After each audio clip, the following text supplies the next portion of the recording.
Amen. Mais soyons bénis, le Seigneur est là, donc c'est une bonne chose. Nous allons prendre Romains, chapitre 8. Alléluia. On a parlé de révélation, on va apprendre des choses ce matin. Ça sera court, mais voilà.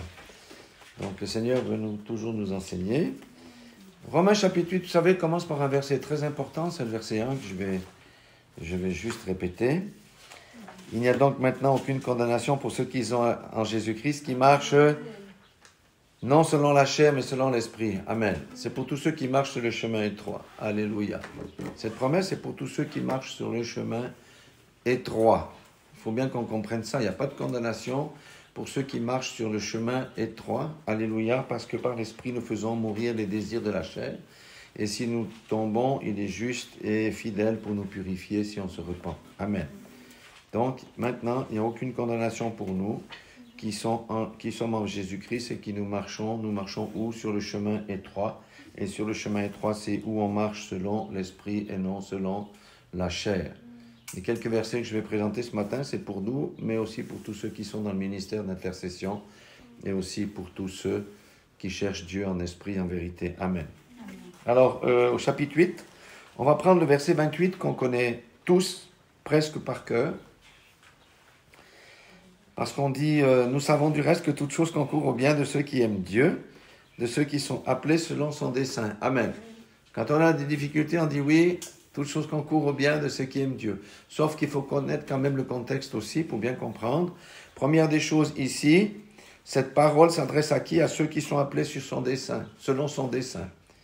D'accord? Et qui sont ceux qui sont appelés selon le dessein de notre Dieu? C'est ceux qui marchent sur le sentier étroit, pour lesquels il n'y a aucune condamnation. C'est la première des choses. Hein. Je découvre avec vous ça maintenant. Hein. Maintenant, ce que je veux dire, c'est la suite, le 29. Car ceux qu'il a connus d'avance, il les a aussi prédestinés à être semblables à qui? À l'image de son Fils. Donc, nous sommes destinés à être à l'image de Christ. Amen. Qui peut être à l'image de Christ? Ceux qui marchent sur le chemin étroit, ceux qui ne sont plus sous la condamnation, ceux qui marchent selon l'esprit. Amen. Parce que Dieu est esprit et l'image de Christ, c'est son caractère, c'est pas son corps physique. Mais maintenant, pourquoi il nous dit ça? C'est maintenant la révélation. Afin que son Fils fût le premier-né d'entre plusieurs frères. C'est qui les frères dont il parle là? C'est vous et moi. Donc, le but ultime, c'est que nous soyons semblables à l'image de Christ. Amen. Pourquoi? Parce que Christ est lui-même créé à l'image de Dieu et à sa ressemblance. Puisque c'est Dieu lui-même qui a été fait chair. Alléluia. Donc, quand on parle de ça, on parle de quoi? On parle de la sanctification. Quelqu'un qui marche dans la chair ne peut pas entrer dans ces critères ici. C'est pas possible. Quelqu'un qui marche dans la chair marche sur la route large qui mène à la destruction. Mais les paroles que j'ai lues ici, ça nous concerne, nous qui cherchons Dieu en esprit et en vérité. Nous ne sommes plus sous la condamnation parce que nous marchons sur le sentier étroit. Et même le Seigneur dit qu'il nous purifie de tout péché. Parce qu'on pêche en pensée, en parole, en action, tout ce qu'on veut, parce qu'on vit dans un corps déchu et on est dans un monde déchu. Et si nous péchons de manière consciente, nous nous repentons et son sang nous nettoie et on continue notre route. Alléluia. Donc on voit que le Seigneur nous dit ici, il y a des critères. Il y a des critères. Il y a des critères. On est sauvé par grâce, par le moyen de la foi. Amen. Mais si on veut savoir si on est sauvé ou pas, regardons où on se situe. Est-ce qu'on est sur le chemin étroit ou sur le chemin large? Est-ce que je marche selon la chair ou selon l'esprit? Est-ce que, ici, toutes les choses qui concourent au bien de ceux qui aiment Dieu, en général, on dit ça, c'est quand on est dans l'épreuve. Donc, l'épreuve concourt au bien de ceux qui aiment Dieu. Pourquoi? Parce que ça nous épure, ça nous transforme, ça nous adoucit, ça nous rend fort, et toutes ces choses-là. Pourquoi? Pour que nous puissions manifester le caractère de l'agneau, nous puissions manifester le caractère de Christ. Et c'est aussi pourquoi on doit prier pour le corps de Christ, qu'on puisse entrer dans ces choses-là, que chaque membre du corps de Christ puisse vraiment entrer dans ces choses-là. Alléluia. Deuxième partie qui est plus qu'intéressante, c'est la révélation du Seigneur, c'est Éphésiens. On connaît bien le livre d'Éphésiens, puisque c'est là qu'il y a Éphésiens 5, 27, une épouse sans tache ni ride, ni quoi que ce soit. Mais on va rester sur le premier chapitre, Éphésiens, chapitre 1er. On va prendre déjà le verset 3. Alléluia. Il dit, béni soit Dieu, le Père de notre Seigneur Jésus-Christ, qui nous a bénis de toutes sortes de bénédictions spirituelles dans les lieux célestes en Christ. Amen. Déjà, on a une promesse ici que nous avons toutes sortes de bénédictions spirituelles dans les lieux célestes. Pourquoi? Parce que nous savons qu'avec notre esprit, nous sommes dans les lieux célestes en Christ, assis avec lui.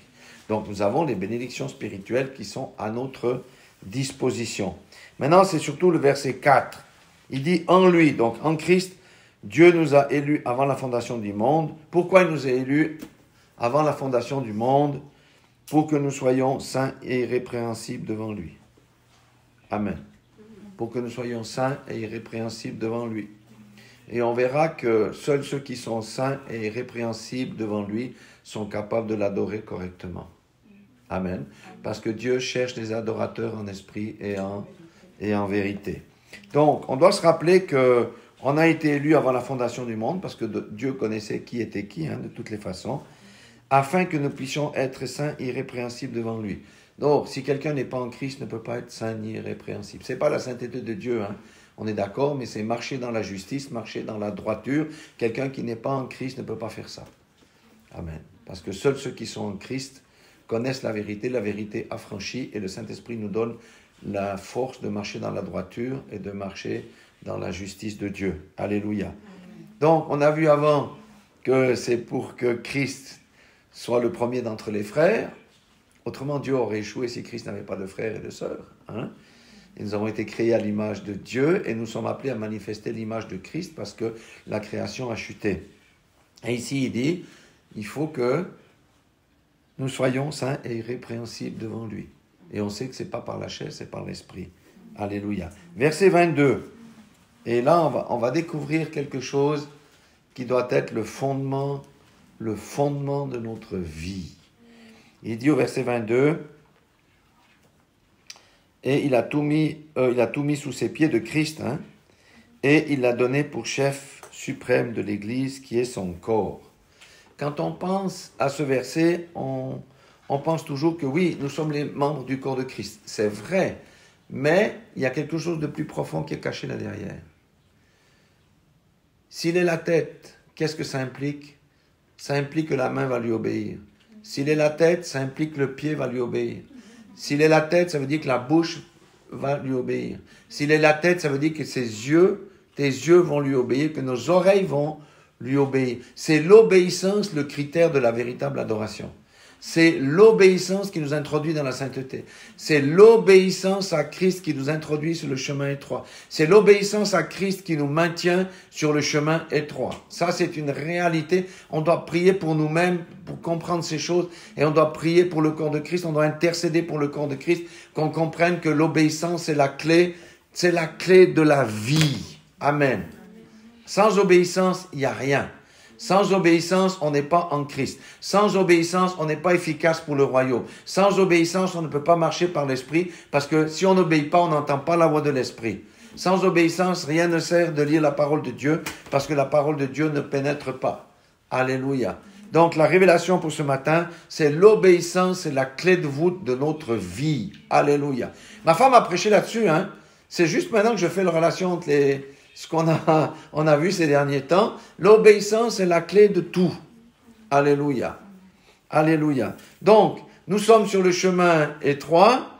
Le Seigneur nous a rachetés pour que nous puissions manifester l'image de Christ. Ça veut dire le caractère de l'agneau. Alléluia. Nous avons les bénédictions spirituelles à notre disposition. Pourquoi? Afin que nous soyons, il dit, on a vu tout à l'heure, saints et irrépréhensibles devant lui. Alléluia. Donc, vivre dans la sainteté, c'est possible.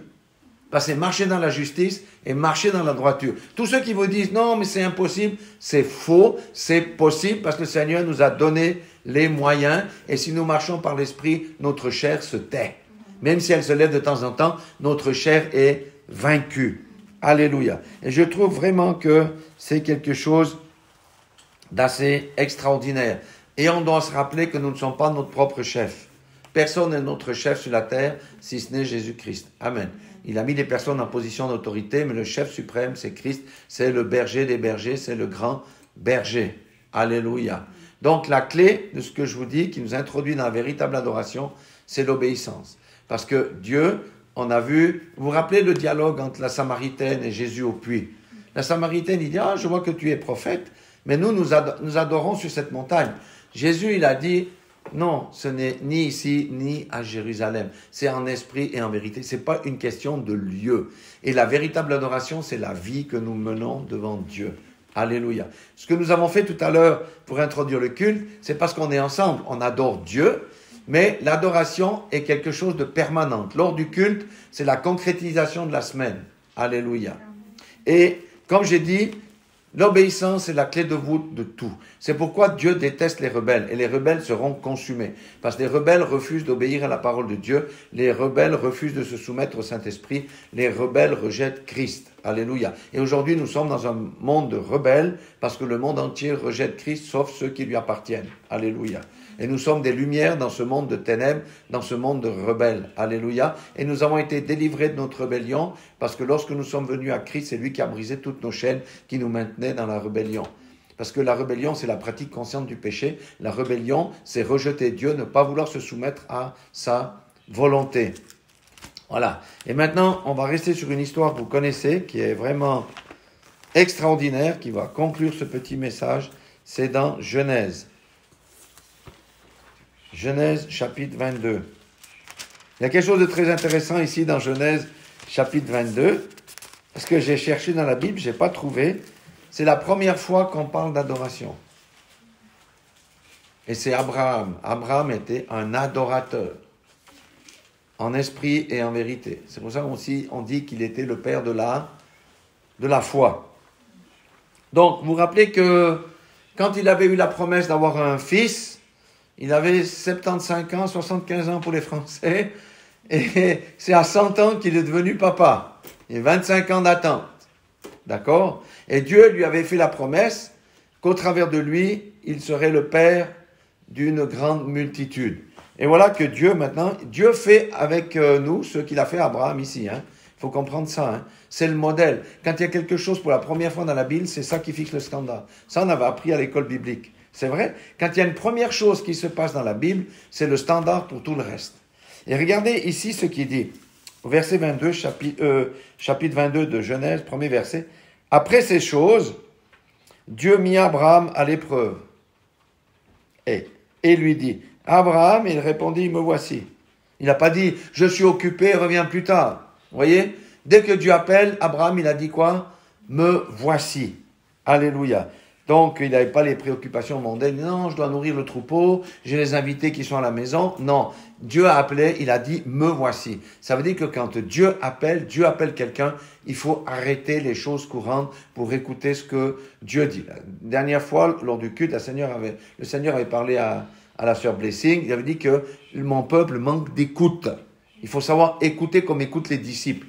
Quand Dieu nous parle, on laisse tout tomber ce qu'on fait. Alléluia. Il a dit, me voici.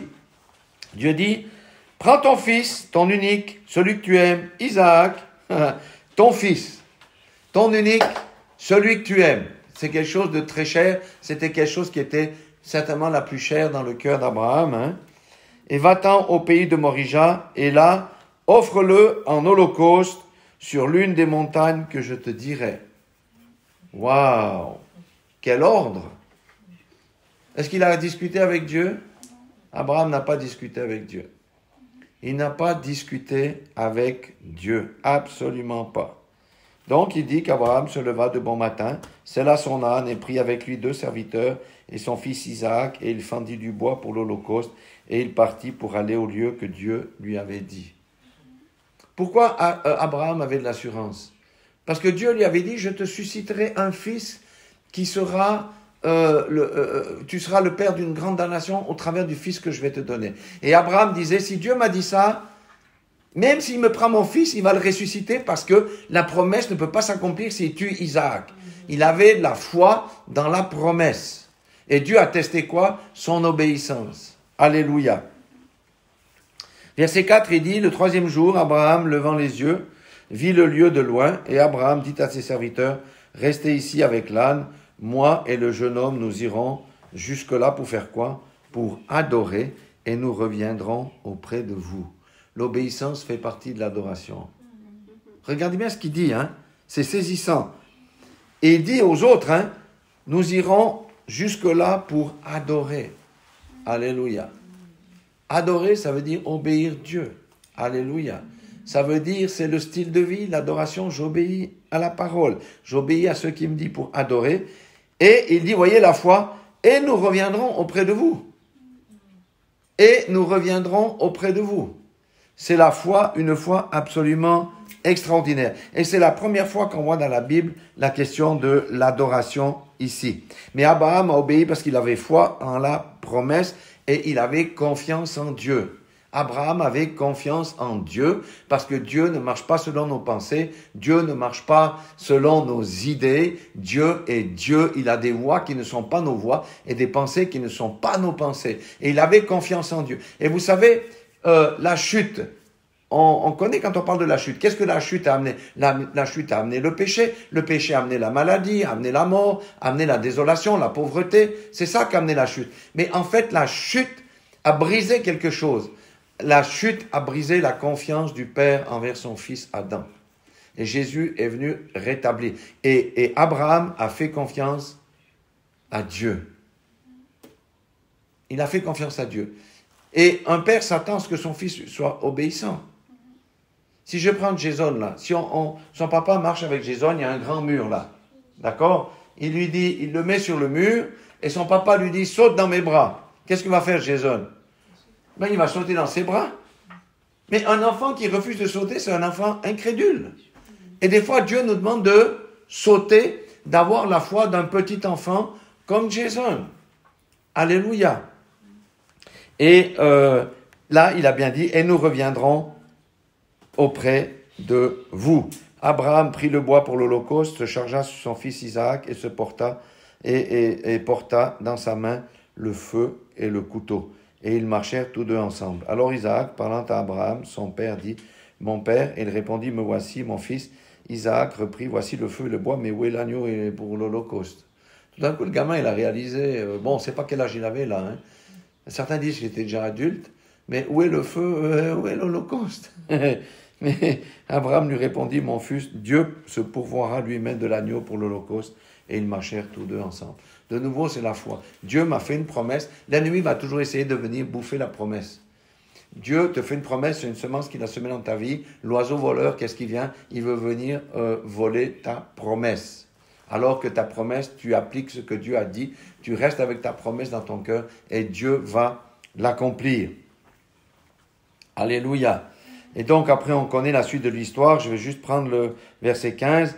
L'ange de l'Éternel appela une seconde fois Abraham des cieux et dit, « Je jure par moi-même, parole de l'Éternel, parce que tu as fait cela et que tu n'as pas refusé ton fils, ton unique, je te bénirai, je te multiplierai ta postérité comme les étoiles du ciel et comme le sable qui est sur le bord de la mer, et ta postérité possédera la porte de tous tes ennemis. » Donc il a confirmé la promesse. Des fois, Dieu confirme la promesse, mais il nous teste aussi pour voir si on tient ferme ou pas.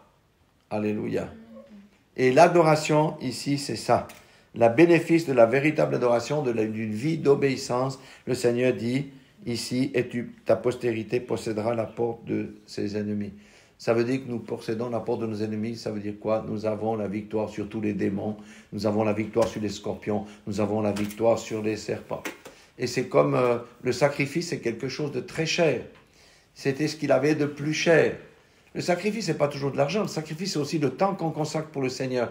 C'est le temps. Si je prends la sœur, notre sœur bien-aimée qui va partir à Madagascar, le Seigneur lui a dit d'aller faire quelque chose là-bas. Elle aurait pu dire, non, mais bon, c'est pas le moment, ma situation... Vous voyez ce que je veux dire? Non, elle va partir. Pourquoi? Parce qu'elle a écouté la voix de Dieu et elle va mettre en pratique ce que Dieu lui a dit de faire là-bas. Et il y a une promesse attachée lorsqu'on obéit à Dieu. Ici, quand on est dans l'obéissance, et ta postérité possédera la porte de tes ennemis, ça veut dire que nous avons la victoire sur les circonstances, nous avons la victoire dans les épreuves, nous avons la victoire lorsque l'ennemi se lève contre nous. Du reste, on l'a vu dans le psaume 89 qu'on a vu tout à l'heure. Donc, c'est ça que je voulais dire. Adam avait perdu la confiance de Dieu. Christ est venu sur la terre pour nous racheter et rétablir la confiance que Dieu avait envers ses fils. Et comment Dieu mesure la confiance, c'est est-ce qu'il va m'obéir ou est-ce qu'il ne va pas m'obéir? Je mets devant lui le chemin de l'obéissance, mais il y a aussi le chemin de la désobéissance. C'est pourquoi beaucoup cheminent un peu, mais ils arrivent une fois dans un truc où ils doivent choisir, ils endurcissent leur cœur parce qu'ils n'ont pas envie de payer le prix. Alléluia. Mais ceux qui marchent sur le chemin étroit paieront toujours le prix parce qu'on marche selon l'esprit et selon la chair. Et plus nous allons sur le chemin étroit, plus nous manifestons l'image du Fils de Dieu, ça veut dire son caractère, et plus nous entrons dans une véritable adoration qui est une vie sans péché. Pourquoi? Parce que c'est ça la véritable adoration devant Dieu. Dieu cherche des adorateurs en esprit, en vérité. Ce n'était pas en Samarie, comme on connaît l'histoire, ce n'était pas dans un lieu à Jérusalem, ce n'est pas à l'église, c'est dans ta vie tous les jours, quand tu respectes la parole de Dieu, quand tu te lèves le matin, tu t'adresses à Dieu, tu as la communion avec lui, tu pries, tu lis un verset, tu chantes dans ta voiture, tu fais le bien partout où tu passes. Le Seigneur nous met des fois dans des situations où il veut tester notre maîtrise de nous-mêmes, bien sûr, savoir comment on va réagir. Eh bien, je ne vais pas répondre avec la langue, je ne vais pas répondre avec la vengeance, etc. Et plus nous marchons là-dedans, plus nous sommes à l'image de Christ, et l'image de Christ va refléter qui nous sommes aux yeux de ceux qui nous entourent et partout où nous passerons. Alléluia. Donc, je trouve c'est fabuleux de voir que finalement, l'obéissance, c'est la clé de toutes choses. C'est la clé de toutes nos bénédictions, c'est la clé de toutes nos victoires, c'est l'obéissance à Christ. Et bien on va dire, oui, mais Christ, il ne me parle pas. Non, Christ te parle, il est la parole.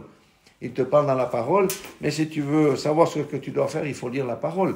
Tu ne peux pas te contacter, comme beaucoup, de venir juste le dimanche au culte pour écouter la parole de Dieu. C'est un bon sermon. On a fait l'adoration et ça s'arrête. Non, mais ça veut dire que là, tu manges une fois par semaine. Non, tu dois manger tous les jours. Ça, c'est notre lecture spirituelle. Et l'adoration, c'est pas que le dimanche à l'église, c'est dans nos propres vies, comme a fait Abraham. Il a dit, me voici, il est allé, il a pris son fils qui avait le plus cher pour aller le sacrifier de sa manière. C'est bon, j'ai vu. Tu es sérieux avec moi, je te confirme ta bénédiction et ta postérité possédera la porte de ses ennemis. Ça veut dire que ça vaut mieux qu'1 million d'euros sur le compte. Ça vaut mieux qu'1 million de francs suisses. Les francs suisses disparaissent, les euros disparaissent. Mais quand tu as la confiance de Dieu, et c'est quelque chose de fantastique parce que tu as l'assurance d'être victorieux dans tous tes combats. Et je pense que dans l'intercession, c'est aussi des choses comme ça on doit vraiment intercéder pour nous-mêmes, d'abord, comme j'ai dit, mais aussi pour nos frères, pour nos sœurs, pour tous ceux qui sont dans ce ministère d'intercession, parce que ces paroles-là sont pour l'ensemble du corps de Christ. Alléluia. Et le Seigneur nous appelle à faire quoi? À sonner la trompette. On a vu le psaume 89, qui est un psaume qui me plaît extrêmement beaucoup, que j'ai sur mon cœur. D'ailleurs, je terminerai avec ça. Vous voyez, c'est le verset 16 du psaume 89. Heureux le peuple qui connaît le son de la trompette. Maintenant, comment le peuple peut-il connaître le son de la trompette? Il faut qu'il y ait des gens qui sonnent la trompette. Et le Seigneur, c'est le mandat qu'il nous a confié dans ce réveil des nations. On doit sonner la trompette. Et il dit, celui qui connaît le son de la trompette marche dans la clarté de ta face. Alléluia. Alléluia. Dieu est grand. Rappelons-nous que nous avons été créés pour manifester l'image du Fils suite à la chute. Ça veut dire son caractère, pour que nous puissions nous présenter en étant saints et irréprochables devant Christ. Parce que si on est en Christ, eh bien, lui-même va nous conduire dans cette sainteté. Ça ne sera pas difficile pour nous de marcher dans la droiture et de marcher dans la justice. Et nous aurons des épreuves, mais nous serons victorieux de l'épreuve, parce que c'est aussi au travers des épreuves que le Seigneur nous teste notre foi pour voir si on abandonne ou on n'abandonne pas, etc. Mais lorsqu'on sort de l'épreuve, lorsqu'on sort du test, on a cette promesse ici merveilleuse qui dit « Et sa postérité possédera la porte de ses ennemis ». C'est pour ça que le Seigneur nous a dit « En mon nom, vous marcherez sur les serpents, sur les scorpions, vous chasserez les démons et vous ferez toutes ces choses. » C'est ça, posséder la porte de l'ennemi, de ses ennemis. Mais ça, c'est uniquement pour ceux qui sont en Christ Jésus, qui marchent selon l'Esprit et non selon la chair. Voilà ce que je voulais partager avec vous.